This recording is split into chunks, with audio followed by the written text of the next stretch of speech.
to have.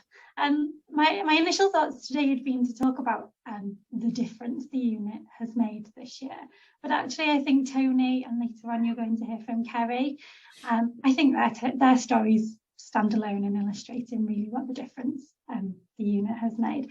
So I've chosen today to speak a little bit just about what the first year has been like, some reflections. We're in the process of our 1 year review, so some of the themes that are coming from that. And I suppose mostly to think about the year ahead. It's fab celebrating the year that's been, but one of my roles is to think about the year ahead and how we continue, as Lynn said, to continue that improvement and making sure that we're constantly checking in with ourselves and those around us, that we're on the right path. So can I have the first slide, please? Thank you. So just a bit of activity. I tried to avoid any sort of overkill with the data, and that will all be sort of transpire in the review when it's formally shared. But just to give some context, really. So over the year from April to May, so the unit opened on the 19th of April 2021, and so to the end of May we had 39 admissions, 39 episodes of care, and they relate to 34 individual patients and 34 infants. So that tells us, my maths isn't the best, but that tells us that some of our service users had more than one admission. We didn't have any multiple infant admissions, so no twins or triplets admitted this year. The average length of stay stays around about 41 days, but when we've not got big cohorts, obviously 1 or 2 admissions can skew that figure, so we share that loosely.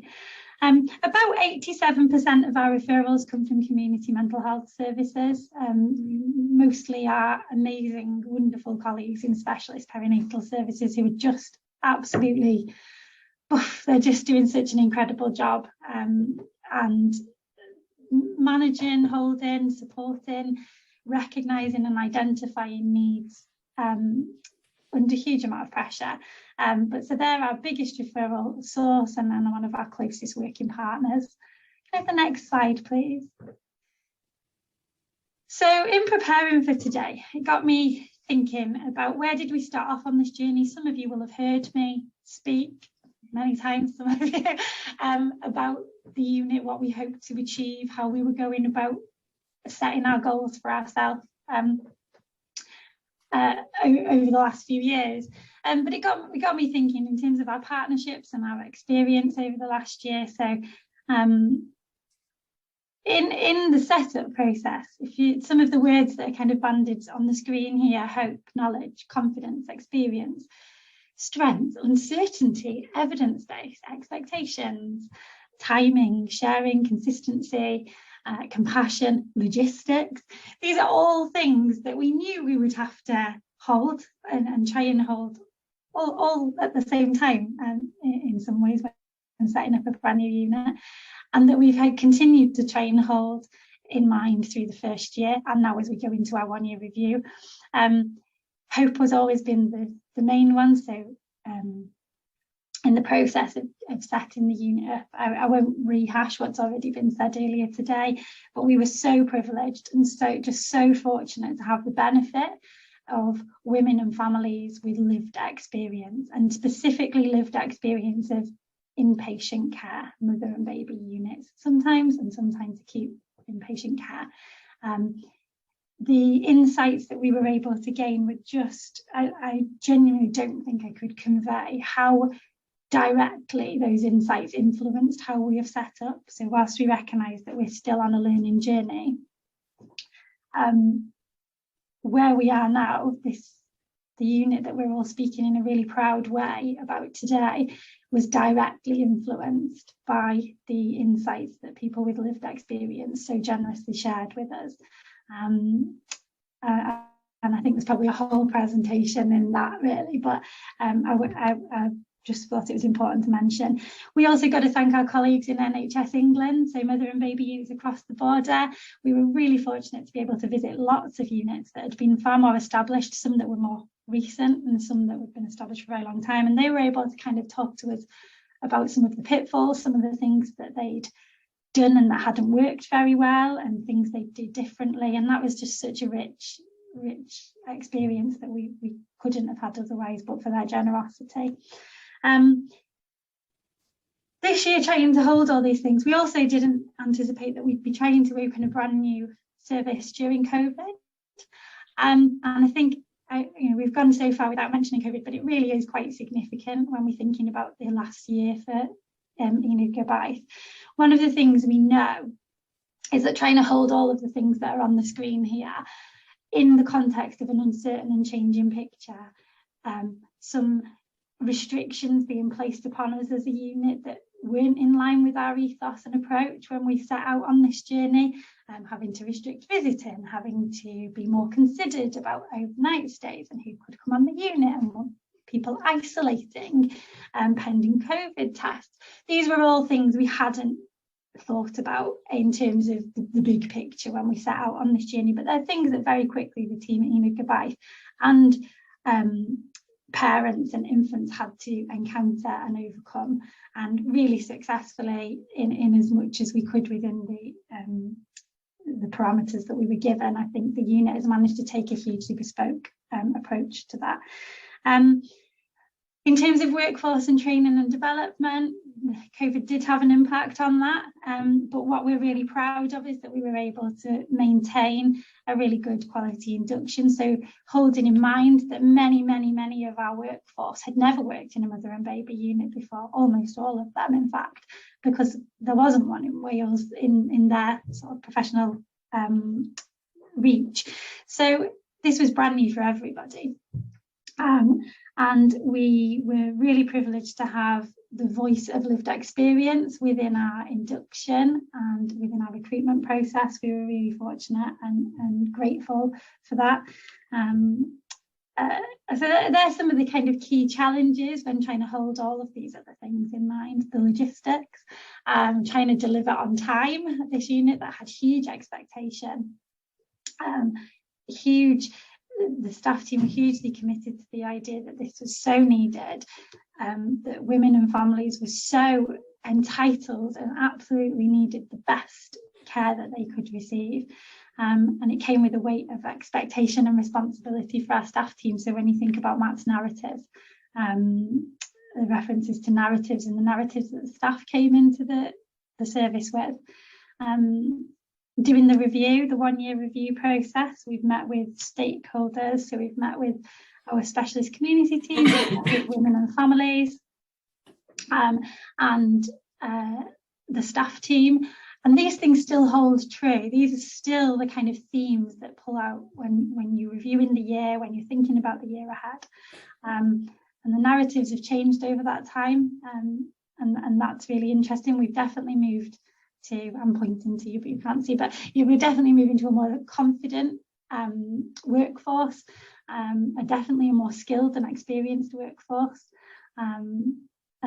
And enjoyment is a really important one. You know, by and large, I think the strong message is that our workforce enjoy working in mother and baby unit, and I think that probably shows in the interactions and care that they're able to deliver. Can I have the next slide, please? So just thinking about pulling out some key themes from the year. So less mothers and infants required admission to NHS England for specialist treatment. The overall feedback from service users and families has been positive.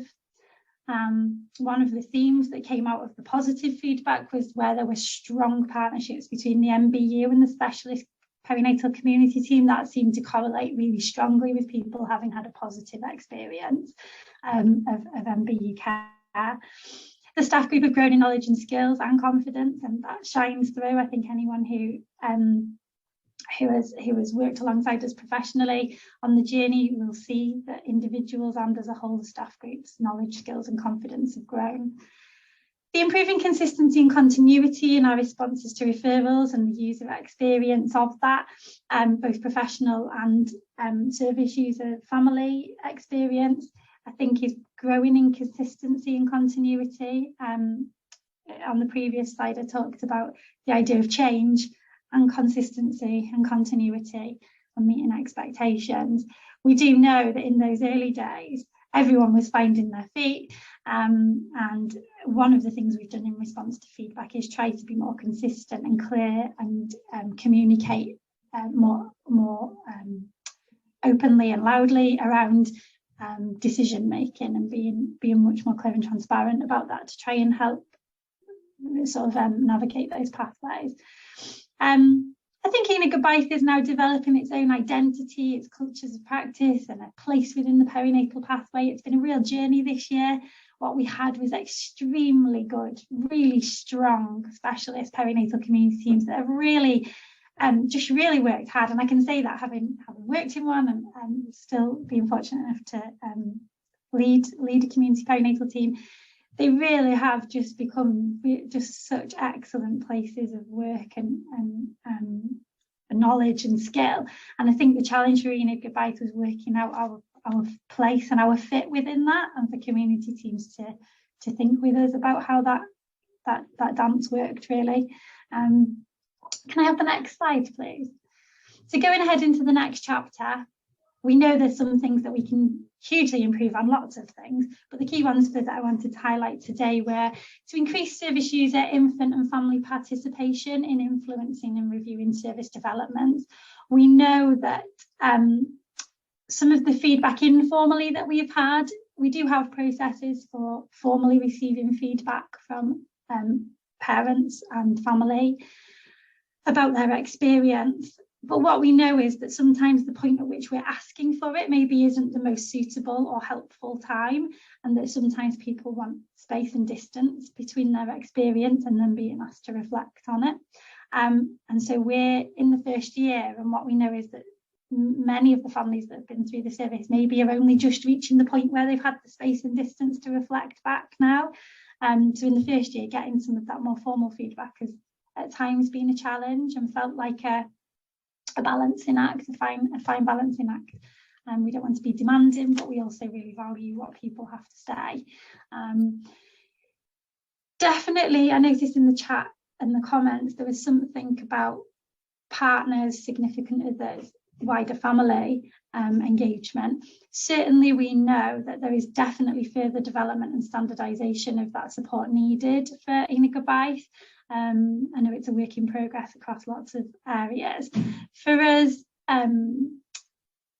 we have got the on-site facility for overnight stay, but I don't think that's the whole picture. I think in the early days that was the thing that we thought, oh well, we've got that and that meets a need, but I don't think it's the whole picture. Certainly siblings is an area that we definitely need to do some work on, and if there's anybody joining us on the webinar today that's got any interesting insights for us, any areas where this works really well, please get in touch. We're really kind of keen to progress this area of work, and we'd welcome any input on that. Ongoing staff training and development activity, that will be a continuous process. That will never end, and we're proud to say, and so that will remain a focus. Developing our pathways, responses to the professional feedback we've had. We've had a focus group with specialist teams across Wales, and so we've got some things out of that to work on, mostly around pathways in and out. The feedback was largely very positive about communication, but we think there's some ways we can firm that up even more and make it more focused and usable. Things like outreach, increasing our outreach function.